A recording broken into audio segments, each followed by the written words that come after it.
took out the time for us to really, really, really dig into what was introduced on last night. I'm telling you, I felt the fire of God all night long, and I kept waking up out of my sleep and waking up out of my sleep.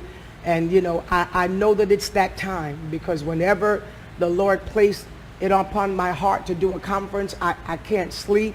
You know, my eating goes, well, I think, Tanya, you know that, and all of a sudden I just start losing weight because I think my body just starts to fast. But I am so honored today to have with me as a special guest the master herself. And I have to say this because 10 years this woman worked with me, and 10 years she was that person that was behind the scenes, and you know, that nobody saw. And every now and then they saw her standing on the side of the stage. But this person right here was a mastermind for Juanita Bynum Ministries behind the scenes. And so I'm so honored to have prophetess, doctor, evangelist, all the titles that I can bestow upon her. Plain old Tanya Hall. Somebody give her a good God bless you.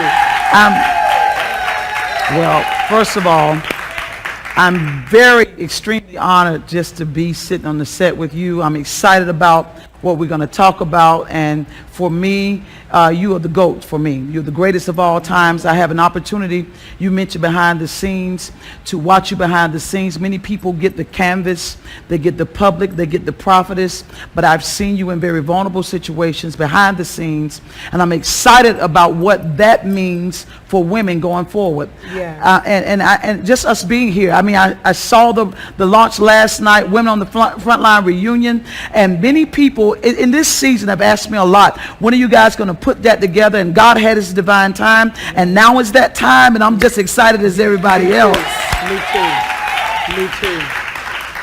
I want to get an opportunity to take a journey back.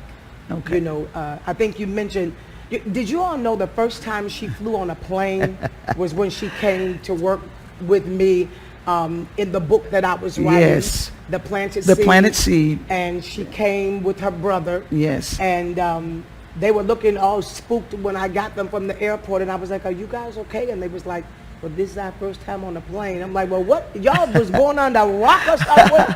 Where y'all been? But these were the people that, and I tell this story about her all the time and her family. They were that praise the Lord PTL family, where, you know, the parents took them on vacations and made them read books, and they didn't watch a lot of TV, and they spent the summers at their grandmama and them farm, you know, milking cows and chucking peas and all of that. So they, you know, their family vacations was sitting down in the hotel room playing games with the mama and the daddy and, and her no two television. We were that family. We were that family. You have that right, and my memories are of us when we finally connect with you, and there was no airport in our city because we from Waycross, Georgia. However, Juanita Bynum Ministries helped put Waycross on the map now, so it forever be remembered. The question from Waycross, Georgia, and I'm proud of where I'm from, but there was no airport. Right. And so I think our first icebreaker was you finally getting introduced to Dairy Queen and the Blizzards. And so we have a journey.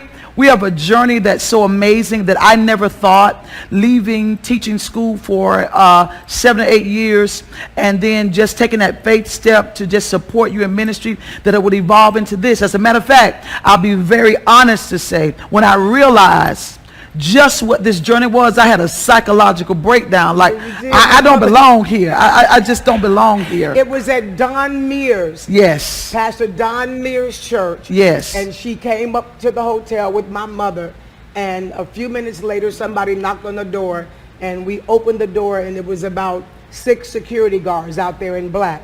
And so she was like, Dr. Bynum, something is going on outside. She was just like, oh. And I was like, what? And so my mother was like, what? So we opened the door, and I said, that's security. She said, security for what? You know, because that's how she do. Security for what? Right. And my mother said, they got to take her down. She said, take her down.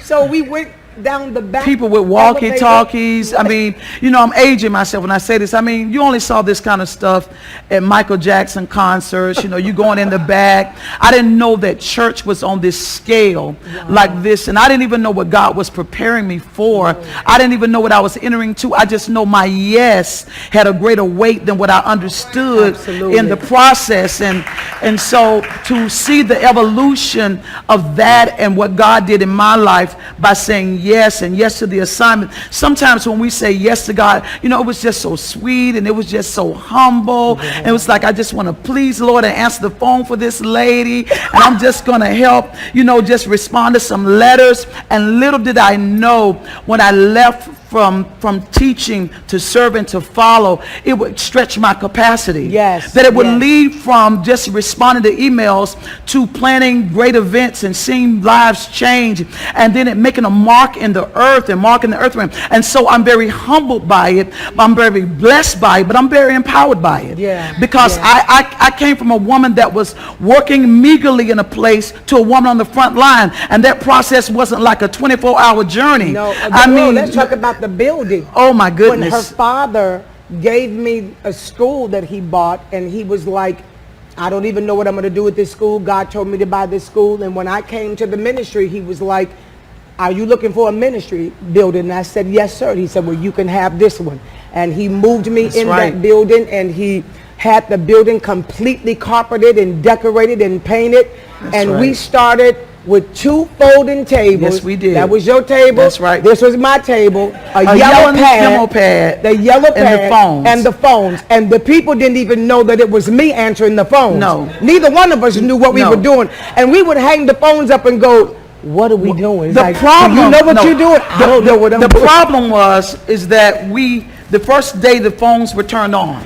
Oh my God. The phones never stopped ringing until I wanted to like shoot the phone when it was over, because the phones rang and rang and rang. And the hunger and the intensity and the development and the cultivation of that. You know, many people see stages and platforms now, and because of the age of technology, we kind of abort process. But that was a journey go back. a process. Stay right there. Stay right there. Yeah. Because that is the part that is so overlooked, that because of the quickness of technology, because everything is at our fingertips, this generation don't understand what it means to process through to your destiny. I mean, like grind your way there, because even after I was on Bishop Jakes' platform, I was still answering phones. I was still preaching and coming back and being on the phones half the night, saying thank you for calling Juanita Bynum Ministry. The people didn't even know it was me. They didn't know it was you. It was crazy. We had to do it all. We had to learn it all. I think that starting out in ministry, it's good for you to work your ministry from every aspect of it. Absolutely. Because we ended up having a staff, but when it first started, it was me and your mama, and God bless Vina that helped them. She wrote the titles on tapes and things like that. But when you have say that real slow. She wrote. God bless you. My sister's going on to be with the Lord. But she would handwrite the titles of the messages on cassette tapes, and she would sit up all night long and burn what they call cassette tapes. Yes. That's how it started. All night long. All night long. And she would work the tape table. She would work the tape table, and I would call and learn about airlines. And you know, when you get a call of God in your life, you say yes. It doesn't come with every level of equipment. You learn as you go. And you used to say this to me, and it would frustrate me because you were looking for a manual, because everybody wants to master in excellence. And you said, Tanya, I don't have time to teach you. There's some things you're going to have to catch. In the air. You're going to have to catch it in the air. And then you said this to me. You said in some lessons, you're going to learn from your mistakes. Wow. You're going to learn from your mistakes, because that's how I can teach you. And I realized this, you were evolving as I was evolving. There was no accurate manual, and what we had was what you said. And I remember hearing you say this when I first heard you minister. You said, all I have is an ear. And so we were tuned in to the frequency of what you heard. Yes. Because if you heard it and you got it from God, then it was credence. It was like there are things that you saw in vision I didn't see. But because of the fellowship that was on me and the grace on my assignment to follow. Yeah. Say it again. I've never heard that. The fellowship. Yeah. Talk about that. We can't go forward without following. And I remember Paul saying, follow me as I follow Christ. And what I was following was the Christ that was on your life. And I connected to your ministry, honestly, not from the popularity. I connected to your ministry not because it was now hitting mainstreams and main stages. I'm from Waycross. I didn't know mainstreams and main stages. I had a hunger, and when I came around you, I knew that there was something more than what I had. And so I was drawn to that. And that service part of my family connected to that. And I didn't understand there was a grace in my yes. For when I said yes to you, it came with a grace for it to expand your ministry. It came with a building. It came with much more. And I received so much, but I had to learn how to be tuned to the frequency of your ears. My God. To develop hearing in my own. Wow. Because I didn't know how to hear the voice of God like that. When y'all would talk about, I'm going to give God 5 days. I'm going to give God 21 days. I was like, what y'all talking about? I remember days, and y'all going to give God. Y'all were talking about literally 21-day fast. Mm-hmm. Now, listen, we fasted, but it was from breakfast to lunch. We fasted from our snacks. We fasted for 24 hours, but I would literally see you in your church and Pastor Boyd at that time. Y'all be on 21-day fast, and y'all wasn't having no liquids. I mean, water fast. And people now today, people do little quick fast now. They do juicing and stuff like that. There wasn't no juicing. It was water fast. But you would say this, because I gotta die to myself. Because I gotta die to myself. And I'm like, with your ministry growing and your popularity growing, and you can really preach, but what I noticed is you never got intoxicated in your gifts. You were concerned about staying broken before the Lord. And see, when I first was attracted to your ministry, it was that gifted way you could preach and command an audience. But when I saw behind the scenes, where you had to lay on your face before God, where you would moan at night. I remember one time we were writing a book in your home, and we were up late, and you would get up at 5 o'clock in the morning, and you were praying, and you would hear trumpets and like angels in the house. And you had 3 levels, and it was some of us in the basement and some of us on the top level, and you were at the main level. And we would hear, it was like I'd never heard this kind of sound. And that's why I said there's something about you that's different. There's something about this prayer, this presence that I was frightened of. And we heard this howl in the house, and it was like angels were in. And those of us that were in the basement tried to come upstairs, and those that were upstairs tried to come down. And the angels almost like sealed the doors, like you're not even in that place in your purification to walk into that kind of presence. And I would be like, God, what is this? But it intensified my hunger. And I never knew that those moments would help me to survive my own process. Those moments would help me to recalibrate when I was breaking down. Those moments, and see, I first thought that, after your ministry, and after, I know I'm getting ahead, but after we did major auditoriums, and we saw 750 to 100,000 people in different countries, and we were in major television markets, that when I first, kind of went away from the ministry, that it would be like, you get the popularity, you have the name. But I understood this. The greatest thing that I ever got from all of that stage was the process. It wasn't the public, it was the private. It was the behind the scenes. Get on a fast, pray and seek God, learn how to forgive, stay broken before God, get on a journey. And I had a journey to go on my own. And I didn't understand it. And that's why I remember when we evolved into Women on the Front Line, and you begin to say, Tanya, I have a burden for women. I have a burden for women that really want to know strategy. But what's important for them is you can learn all the tools, that's good. You can learn all the methods, that's good. But you need FaceTime in the presence of God. My God. FaceTime. You need face, and that's one thing. That's an assignment you have. You have many gifts. I told you, you don't have to preach. You could decorate and make millions of dollars. But I believe that what God has done in the earth realm with you is teach us how to worship and get into the presence and how to really dive in that level of discipline. I didn't have the discipline that was necessary for the assignment I was called to. And even though I was called to the front lines, I was tender, and I learned how to be tough and tender at the same time. Wow. You don't get that. Oh, tough and tender. You don't get that in an instant. You don't get that by Googling. You get that by going through process. So I'm so excited about this Women on the Front Line reunion. Oh my God. I'm so excited about what God said bring back together. And we've been like over almost maybe 10 years since we did that conference, and so much has happened. And while people are distracted by stuff that is petty and will not take us to the next level or pass on a legacy, God said at this moment, when there's distraction all around us, when there's demonic activity, bring the women together. Yes. And so that's why we're here. That's why we're here. And where have I been? I've been processing. I've been in that classroom you taught me. The classroom of pain and process will help you retain power. Will help you have demonstration. Because my first walk outside of your ministry was a death walk. My God. Because I had the popularity. Because I had the association. But I didn't have the demonstration. Wow. Wow. And I couldn't have the demonstration because I needed my own personal discipline. My God. I needed my own diet that was going to lead me to that power. I'm so excited. I know it's a wreck tonight.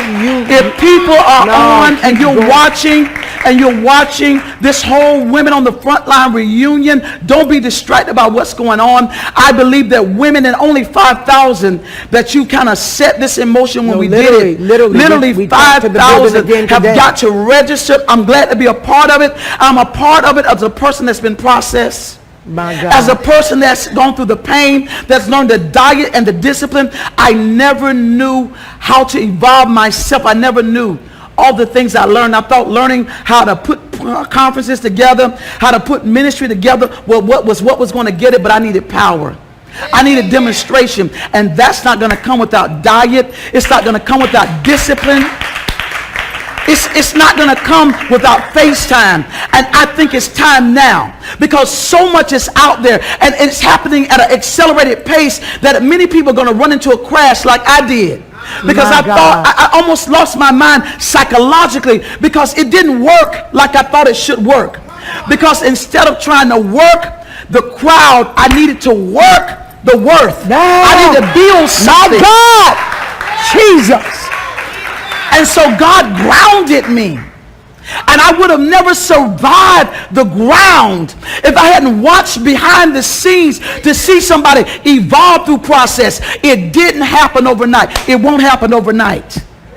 I want to encourage some discouraged woman that has all the giftings it takes, and you're not fruitful. We were ordained to be fruitful, but there's a process, and you can't be fruitful without being planted. And I had to be planted, listen, in that pain, in that process, in that discipline. And I had to survive and master the test of time. Seed, time, harvest. My God. And I watched you go through time. I watched you go through layers. I watched you do that. And I thought it's going to be faster for me. I felt like that Elisha thing. You got double that mantle, but you have to have double that discipline and double that process. And it's been amazing. It's been amazing. And I'm glad to be sitting here with you. I know everybody's surprised, but they don't even understand. We're just exposing to y'all what's been happening all the time. All the time. All the time. All the time. I think I'm sitting here and I'm looking at you talk, and I'm having this out of body thing going on, because I can remember Tanya Hall, the school teacher. Timid. Timid and 5 seconds you start willing up and trying to cry. Yes. And looking at your maturity now, and looking at the fact that you were kind of walking us down memory lane. Yeah. And while you were talking, I was actually seeing just visions of things, you know, me in there on the threshing floor, and just the way your eyes would look when I would knock on your office door and say, Tanya, God said we're going to the Ice Palace, and you would look at me like, what Ice Palace are you talking I would about? look at you like, I don't want to disrespect you, right? Because we can't do that, Right. And I would say to you, but God told me to do this, and how we both would just walk by faith. Yes. And that's what a lot of people don't Yes. understand. They keep waiting for good times to Yes. do destiny. And you cannot wait for good times, Yes. because there will be really no time that's good. No time. Because when you have destiny in you, the devil is never going to stop fighting you. He's never going to stop fighting you. And the closer you get to that destiny, the greater the warfare is going to become. And so if you're waiting for all of that to cease before you step into what God is telling you to do, you will never step. We had to step over a whole Yes, lot. we did. And I think that's why we are fortified to Yes. step right now. Yes. Yes. You know, we're qualified to Yes. step. It's not talent, it's not gifting. It is us being trained in the spirit how to endure Yes. as a good soldier. Oh. How to fight the good fight of faith. How to wage the right kind of warfare. Yes, prophet. So that we know that in the end we have already won. We just have to ask God to help us to navigate through it. Oh my And God. so these are familiar grounds Yes. for us. Yes, they and are. so a lot of women want the ministry, and the ministry is pretty to them, and it's glamour to them. But they don't understand that real ministry is knowing how to keep moving and navigate through the warfare. Yes. Because that's when the anointing Yes. comes. Yes. Prophetess, you know, I learned this from you, that limitation was our opportunity. I would always think that things had to be like strategic in place, because as the administrative director, you want this has to line up, and business should line up, but you never let that get tangled with faith. Right. You never allow, you say, no, Tanya, I know God told me that we can do this and we can do this. And it was almost like you had that grace that Isaac had. Right. That even though this was shut up here and shut up here and shut up here, you kept on digging. No, You kept I on digging. couldn't. You kept on digging, and it created space. And I believe now there's a new dig. There's a look again. That's us digging again and plowing again. And I believe there are sisters out there that are ready, that you don't have all the money, you don't have all the help, but there's a dig on the inside of you. You won't be stopped. That limitation is the canvas of opportunity. You know what, you saying that, and I want to take us back to a memory that is really going to just refresh your memory. We were in Atlanta, Georgia, and God told me to do the conference there. Oh God, yes. And we were Oh, in God. that conference, people of God, and we had did the conference, we had registered people, and you know, the place was packed out. When we got finished, they came over to the side and said to me, the last night, we had already raised the offering. They said, we are $90,000 short. And they said, and Dr. Bynum, we in a hole. And I went back out there, and I just began to worship God. Yep. And they said, well, what are we going to do? I said, ain't nothing else we can do. I said, but what I do know is God told me to do this. And I said, and when the Lord gives you a vision, he will provide for that vision. Yes. He will make provision for the vision. And I'm talking to somebody right now Yes. that feel like, Yes. you know, you working on something right Yes. now. I'm talking to a woman of God right now. Yes. You're working on something right now, and you don't see all of the dollars in place. But I'm telling you, at the right time, it's going to show up. Yes. When I got done that night worshiping God, you remember this, I went back to the hotel room, and they called me and said, can you come to the green room? There's a lady there in the green room, and she said, God sent her. Now, mind you, she didn't come to the conference. No. She said she was at home in the bed, and the Lord woke her up and told her to go to the conference. Sure did. And find me. And so they said, the lady said, it's important. And normally, you know, I'm like, I'm tired or whatever. And the Lord said, no, go see the lady. I went down there, and the lady had on pink house shoes. Do you remember that? Yes. She had on pink house shoes. I remember She had that glasses, because and she I said- was like, y'all, this lady has on house shoes. Yeah. And you said, let that lady in. And so, you know, that's that discerning part of you. Go ahead. I distinctly I remember told him, I that. said, let the lady in. I said, what can she do? I said, you know, she want to speak to me. I don't know what it's about. That lady walked up to me with tears in her eyes and said, the Lord woke me up and told me to say just this to you. Yes. Whatever you are lacking, I'm supposed to write the check. Okay, y'all don't hear that. Y'all ain't gonna hear that. You're not gonna hear that. She wrote the check for $90,000 on the spot, and it did not bounce. I want you to hear that. In the Congress Hotel. My pastor can remember this. That's right. We did the conference in the Congress Hotel. Here we are worshiping God. Again, we short $100 and some thousand.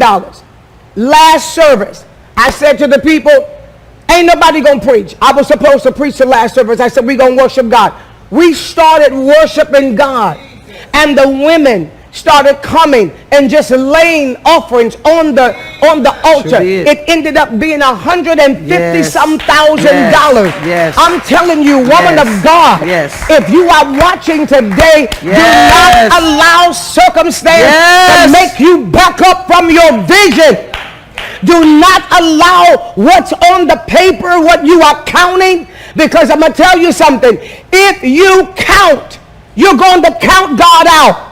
My God, Lord Jesus, I felt that. If you start acting as if, well, God can't do it. Well, we might as well just not do this. Well, I don't know if God called us to do it. How many conferences did we do together, Tanya, when I said to you, oh, the threshing floor? Yes. Now, the threshing floor, she literally looked at me. She had her head down. She was writing something like this. I said, you better go back and get on that floor and pray to God again. I was in all white. I had just got up off the threshing floor. And I said, God just spoke to me and told me to go to the Georgia Dome. She was writing. She looked up. She said, go back and pray again. Fathers, you need to go back and pray again. I said, what? I need to go back. She said, now. Because, see, you talking about stepping in some deep waters. She said, you need to go back and pray again. I said, well, okay, well, I'm going to go back and pray again. Yes, you did. And I went on back and laid on the threshing floor. And I said, give it to her, God. And Speak I prayed, to her mind. and I got up and came back in that office. She said, come in. I said, God said that we are to go to the threshing floor. She threw herself back in her seat. She said, Prophetess, is you sure? I said, I'm positive. She said, and don't get me out here like this. Is you? I said, I'm positive. God said, go to the Georgia Dome, the threshing floor. And you said, okay, well, we're going to go and get it all figured out, and we're going to see. Well, when we first inquired, one night was $100 and some thousand.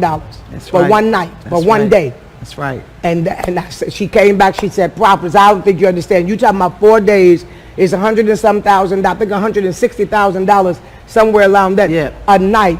She said that's already way, we're not talking about sound, we're not talking about lighting, we're not talking about honorariums, we're not talking about plane tickets. That's just, I said, but God said, do it. We went there, they took us in the building, the man signed the contract, got the contract all together. When he ended up signing the contract, came back for the next visit, the people called us and said, you got to come back because there's a mistake on your contract. And we said, well, what do you mean a mistake? They said, the man got the wrong price down here. So I said, well, what kind of, so I said to Tanya, I said, what, didn't you say? She said, no, he got down here $84,000. I said, $84,000. She said, yeah, for 4 days. So when the people said it's the wrong thing, our attorney said, well, we sorry.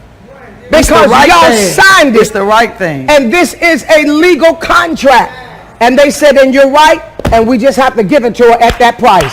I'm telling y'all, God know how to step in and do the impossible. And this is what we're trying to teach women. It's that blind faith. It's that faith where you are all I know is that I'm hearing from God. Yes. I got my blinders on, Yes. and I will not take no for an answer, Yes. because I did not get this from God while I was swinging That's right. somewhere at Six Flags, That's right. or while I was sitting somewhere in the movie theater. That's I it. got this from God Yes. while I was on my face praying and Yes, seeking God. God Yes, and God. fasting. And the Lord will not make you ashamed. I don't know who I'm talking to tonight, but you will not be made ashamed. This is what we amazing. want to teach women. It's what we want to teach women, and it's what's needful right now. Yes. Because there's an emergence of women being empowered, and I'm afraid of women being empowered without that FaceTime with God. Yes. Without that consecration, without that level. There's so much of a capacity that I believe that God has given voice for us to do, but we need it with the direction of God, because we did not do that without God's direction. Right. We could not have done it without his Right. direction. And whenever you said yes to God, favor just comes into play. And the favor that God gave us as women, you were not a pastor. You didn't have a church. We had a small staff. And let's be honest, we had a small staff Oh my of like God. what David had in the cave of Adullam. No, it was like, yeah, I mean, not disgrace our staff, but the anointing came on what God did, and with the minimum. I mean, we had a call center. You took that little school. We had a call center. We had a threshing floor. You had everything in excellence. Yes. You said, because I want to please God and I want to honor God. And we saw some amazing, amazing things. It was absolutely incredible.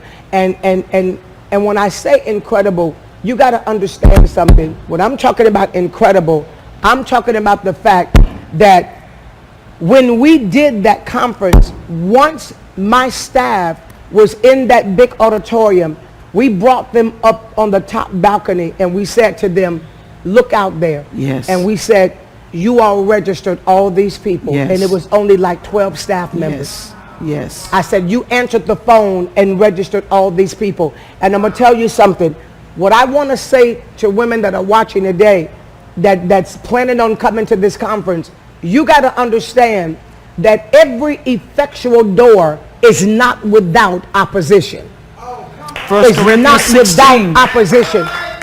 There's not one conference that I have ever done that I didn't have the kind of warfare that you would not believe. Right. And so, you know, when I experience warfare now, it's like a walk in the park. It's like, let me just get some popcorn, some potato chips, and a soda, because this is really nothing, you know, in comparison to what we've walked through. Yes. I mean, down to people saying, you know, I mean internal where the church is concerned. Because when I started doing this, women were not going in auditoriums like this.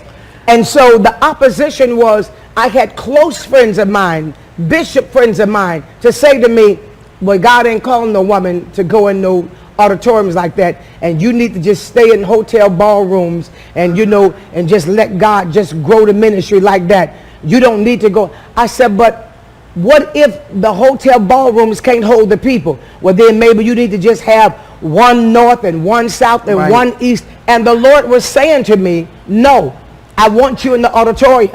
And so when I start trying to do those auditoriums, the opposition was crazy. You know, and sad to say it, but the opposition was so crazy to pastors was telling their people, no, you ain't going to that conference, and we not going to support that. And so whatever city it was in, pastors were saying, oh, we not going to support that. But God kept sending people from around the world. Yes, I'm not hearing y'all. He kept, because you got to understand something. While you are trying to build something in a city, you need to tap and receive the impartation tonight for the global impartation. Yes. Because guess what? Let me help you with something. New York is a state, but the globe is the world, and the globe is much bigger. Yes. And too many women get hung up with where they are. Come on. You know, they don't like me in my city, or they don't like me on this side of town. Who cares? Because when God called you to do something, when you do it based on prayer and fasting, there's a sound that goes out in the spirit realm. Yes. And the Lord will begin to draw people on your behalf. Yes, he will. God will begin to release the ministering angels of God to go and get people, Yes, God. and bring them to your Yes, conference God. that have never heard of you before. Yes, God. You just got to tell the Lord yes. I believe it's time for women of God to pull their destiny out of the opinions of people. Oh my God. Oh Pull my their God. destiny out of the validations of people. There's got to be a deliverance that comes in your inner man, that you're able to be resilient against rejection. Whoa. And to use it as a force to move forward. I pull my destiny out of the opinions of people, because if not, everybody is never going to agree when God tells you something. And if you want to stay safe, you're going to stay estranged. I believe that comfortability is a crisis in the church. Yes. Because everybody is looking to be comfortable. Everybody's looking for everybody to agree. I never saw where Jesus had major miracles that there was no opposition. There was no opposition, but God wrought many things through him. And in this reunion, women on the front line, there's so much more for you. But we got to pull your destiny out of the opinions of people, your circle, the community, the social media. It's time for you to come and make your mark. That's it. I believe that. I just felt that so strong, because in this hour, people are not teaching women how to be strong. Come on. How to be be resilient. That's it. How to stand, That's having it. done all to That's stand. it. That's you know, it. and I have this saying that I say all the time, you know, when it seems like it gets rough for me, instead of me whining, I just throw my hands up and said, I'm the woman for the job. And I can't stop saying it. You know, he picked me because I'm strong. Yes. All of this is happening to me because I can take it. Yes. Oh God, Yes. come on here, somebody. Yes. When you're called of God, Yes. you're not just called to throw a punch, you're called to take a punch. Come on, somebody. Who am I talking you have to? taught You me got that. to show them what you're made of. You have You've got taught to me show them that. what you're made of. You have taught me that over and over and over. You can't just throw a blow. You got gotta to learn take how one. to take a blow. That's right. And we live in such a saturated culture of entitlement and specialness, and people are disconnected because of that. And if somebody doesn't come in and tell us how to endure hardness, Oh my God. tell us how to have the tenacity, and it's true, people hate to hear it, but nobody wants to go through anything. No, they don't. And that's the reason why a lot of people criticize you and a lot of people respect you, because it's like this 9 lives thing that's on you. Like every time, you know, it's like the scripture says, the more they afflicted, the more they grow. And so they look at you and say, here she go again.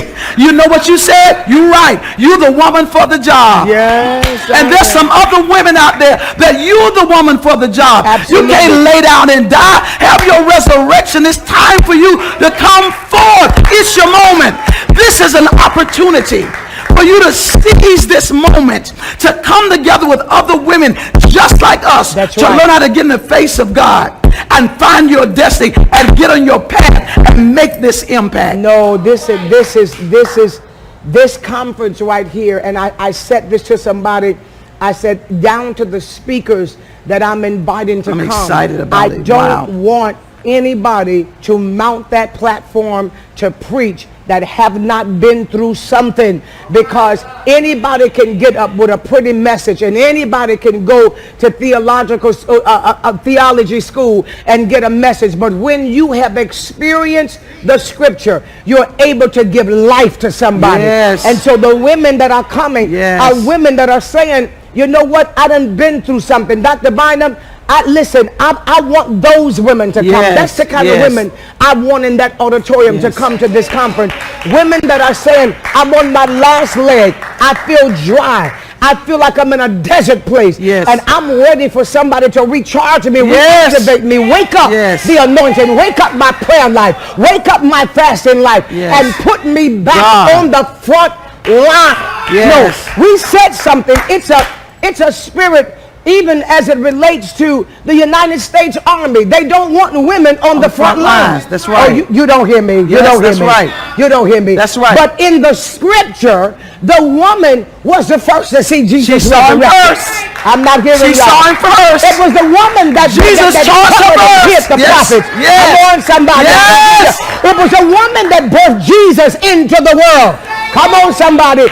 God's intent is for us to come from the back, out of the ditches. That's right. Get some tissue and wipe your eyes and blow your nose. Yes. And decree and declare. That's right. We don't just weep, right. we win. We win. Oh, somebody give God a praise right there. We win. Lord have mercy. We win. I'm excited about that. We don't just weep, we win. That's right. That theme just permeates, because a lot of us have cried and just stayed in our tears. That's right. But it's time to win. That's right. It's time to win. You know, coming up, my mother, my father, they never taught me how to lose. Wow. They never taught us how to lose. And so I could never navigate that. I mean, I would play basketball and the time is out on the clock and it says we lost, but in my spirit, it still has to go on because I haven't won yet. And I'm reminded just here recently, I went on a little family outing and we were bowling, celebrating somebody's birthday. And they picked their teams so they could engineer it to win. I wanted the birthday person to win too. So the first game, of course, I won. So behind my back, they changed the teams. They tried to put all the skillful people, put all the losing people, the weaker people on my team. Listen to me. But because that's about my element and my aura that's been engraved in my spirit, that means that when you stepped on my team, you're going to win.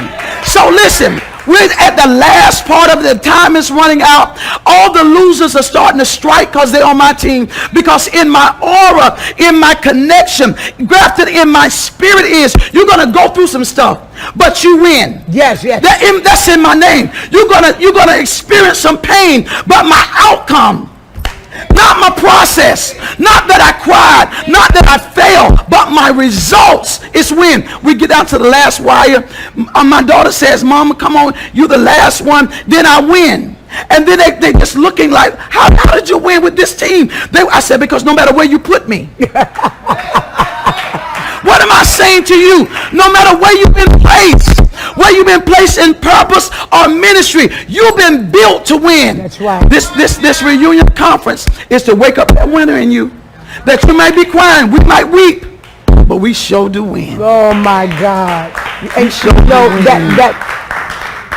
that just takes my mind back to the last message that I preached at the Women on the Front Line conference. Oh, was yeah. the unsnatchable treasure. Yes. The unsnatchable treasure. And we have to understand that when the Bible said that he knows the way that I take. Yes. And when he has tried me, yes, I'm coming out as pure gold. Yes. I'm telling you, I'm feeling this for a woman. It. This is your coming out party. Yes. This is your coming out time. Yes, I it is. sincerely believe that. Yes, and it I know is. people think we're saying, well, you know, it's going to only be 5,000. Oh, but they're going to open them. No, we talked to the building today, and they said that's all. That's 5 Marshall level right there. The 5,000 women. Because this is the Women on the Front Line conference. Yeah. This is not women trying to decide whether they're going to be in God or whether they're going to be in the world. But these are women that have been placed strategically in positions to bring global impact. Right. So this is just not a conference for somebody just going to come with your sister girl and y'all going to hang out and go out to eat. No, this is us getting the FaceTime of God. Yes. This is strategic boot camp. Yes. This is us being grounded and teaching, learning how to grind and work the warfare. This is us learning how to serve and have the right fellowship. So it's not called for everybody, but I believe there are 5,000 women that are listening that they need to go hurry and register. Don't wait. They need to go click the link. You'll see it. They need to go register. The dates are June 3rd through the 6th, yes, 2020. And we're so excited to be back together to do this Women on the Front Line. It's going to be phenomenal. And you know, you were talking about not waiting, and somebody asked me, well, why would you like introduce it now? Because you know, technically speaking, you introduce a conference 3 or 4 months prior to. But I kept hearing the Lord say to me today, I want the process to that day to be intentional. Yes, Lord. And I was like, Lord, what do you say intentional? He said intentional. He said once a month, I want you to call a Women on the Front Line 5 a.m. prayer. Wow. For women only. Yes. He said, I want it to be intentional. Yes. My God. Yes. He said, Women on the Front Line 5 a.m. prayer. You're going to see us post the first one that's coming up In August, I'm telling you, he said every single month. And Wow. you're going to have fasting schedules Yes. for the women that are Yes, coming. Because yes. guess what? You prepare like the 5 wise and 5 foolish. You prepare Yes. because the bridegroom is coming. Yes. When you're expecting something from God, you don't just walk in hammy-made. No, you walk into the building saying, God, I processed here and I'm looking for something supernatural to take place. Yes. And so we're going to be starting to do the women on the front line 5 a.m. prayer once a month. We're going to be giving out fasting schedules and prayer schedules and telling you what we're praying about, what part of the conference that we're praying about, because this is a unified front. Yes, it is. This is just, and even to this, and I know some people saying, well, you know what, next year is Woman Dive Loose. We're going to be praying for that conference. Yes. No, because we got to understand Yes. we're the same thing. That's right. There's a synergy God here. is calling Yes. women on the front line to be those kind of intercessors where we pray for conditions and things around the world. Yes. Come on, somebody. Yes. We're being called to be a special regime. Yes. Just like the Green Berets in the army. There was a special group that God called together. Yes. Come on, Yes. somebody. That when the battle get tough, That's right. and the enemy starts strategizing, That's right. you got to call for That's the Green right. That's Berets right. who are That's right. highly trained. I love who are it. highly I trained love in it. combat and know the works of the enemy, and that's what we're doing. I love what you said about us praying for other women's conferences, because this is not about competition. Absolutely. This is about completion. It's about synergy. It's about us going ahead. We're going ahead, going before, and begin to pray for the calamities that are coming. The Bible speaks of this, and I believe this is a time we need to move strategically for our families, for our marriages, for what God is going to do in the legacy. What are we going to pass on to the next generation? That's it. What are we going to do? We need to pass on power. We pass on looks and conflict and confusion, but there needs to be a power that's coming. And I believe this is the moment. Yes, it is. This is the moment. Yes, it is.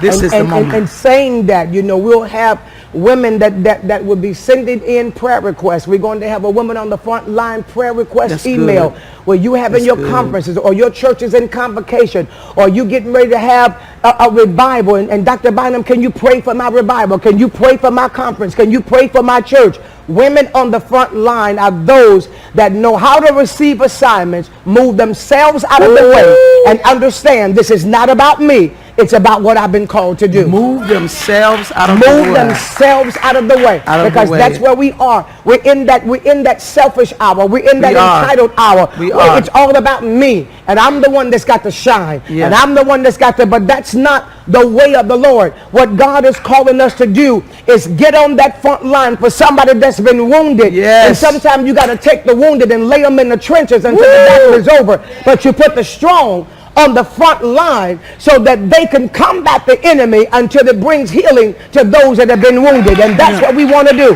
That's right. We want to bring people in that auditorium that's got hurt, that's got pain, that's got church hurt. Jesus had church hurt. Yes, God. Oh, come on here, somebody. We were talking earlier about even teaching women how to suffer well.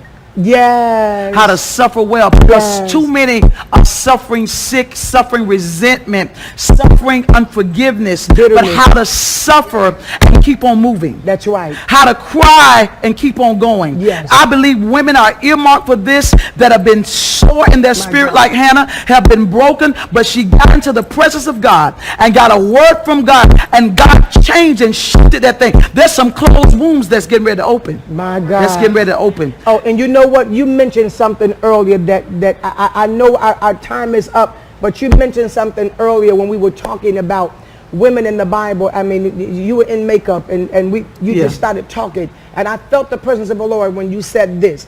And Toya, I told you she was going to forget. I did not tell you she was going to forget, Toya. I told you. You said, Dr. Bynum, Hannah had a double portion, and did not maximize it because she was too busy whining and crying. Talk about that, because that thing. I was reading that in 1 Samuel, and how Elkanah gave Hannah a double portion. He was sensitive to her affliction, but she wouldn't even eat it. She wouldn't even maximize it, because at that time and in that custom, she felt her only affirmation was to bring forth a child. But one thing I do like about Hannah, everybody want to pick on Peninnah, but if you notice, when Hannah went to prayer, she was bitter. When Hannah, the Bible says she was bitter, she was broken, she was mad when she was in prayer, and even the pastor rebuked her. And she says, I'm not even drunk. But she got a breakthrough in that FaceTime with God, and she got a word, and she said this, God, if you give this to me, I'll give you an offering. She already prepared an assignment in a place of suffering. She washed her face and went home and ate. But she had many gifts. She had the respect and the honor of her husband, that he acknowledged her pain, but she would maximize it. Women, please get here. There are many of you, you're broken. You won't operate. You won't serve anymore. You won't minister anymore. You won't maximize. It's your time to get in FaceTime with God. My God. Because you've been called to the front lines. My God. I don't even know what to say. The link is above. Last night they were calling the phone line here. Our phone lines will be opened up by Monday of next week. But last night, I don't know, we hadn't even released the phone line to the new phone system that we had installed. And the phones was ringing last night, and one of the girls was over there answering the call, taking registrations. And I'm telling you, this is a crucial time. Do not wait until the last minute and say, well, I got time. Right. I'm just going. But they're registering by the hour, and they're giving me the numbers already. And I'm telling you, God is doing something, and He's doing something awesome, and He's doing it right now. Yes. And the thing that I can greatly appreciate is that He's not using people to do it in this hour who don't have a sensitivity to what you feel, or who's never been through what you're walking through. And yes, I've been through it. I've been through it. Lost everything I had, all of the above. But what I did not lose is the anointing in my relationship with God. And so I said that to the judge. When the judge looked at me during my bankruptcy and said, what are you going to do now that you've lost everything? And my answer to him was, God is still God, and I'm still Juanita Bynum, and we're going to start all over again. And I guess you're the woman for the job. I'm the woman for the job. I'm the woman for the job. There are many women out there. And we're going to do T-shirts like that. Yes. I love that saying, I'm the woman for the job. That means, listen, it don't get too difficult for me. Because you know what? When God empowers you for an assignment, He strengthens you mentally. That's good. People have said to me, it just seems like you won't break. It's like no matter what happened, you just won't quit. And when you get hit and it looked like you getting ready to retreat, you come back even stronger. Yes. I said, because greater is He that is in me than he that is in the world. And when you know who you are and whom you are, and you know who sent you, and you know who fortifies you, and who sustains you, then you don't shake every time you just shift. I want you to know that I'm on your side. And I know you a winner, and there's a winner down inside of you, and you may be weeping and a wailing, but I'm telling you right now, you're going to end up saying, just like I'm telling you tonight, I don't just weep, I win. And you are a winner. And so I'm looking forward to meeting you there June the 3rd through the 6th in Baltimore, Maryland Convention Center. Women on the front line. And please keep looking out for our first Women on the Front Line 5 a.m. prayer. It's going to be awesome. Amen and amen. Well, we're not out of our message, but we're just out of time. And we hope that you've enjoyed listening tonight. And we pray that something was done that will change your life, never to change back. And until next time, you go with God, and God will go with you. And like I always say on Rejoice Radio, stay with God, because with God is your best odds. And I got to give you my little saying, my little radio saying, and everybody know what I say when I do this. Go and be great. Come on, somebody give God a praise.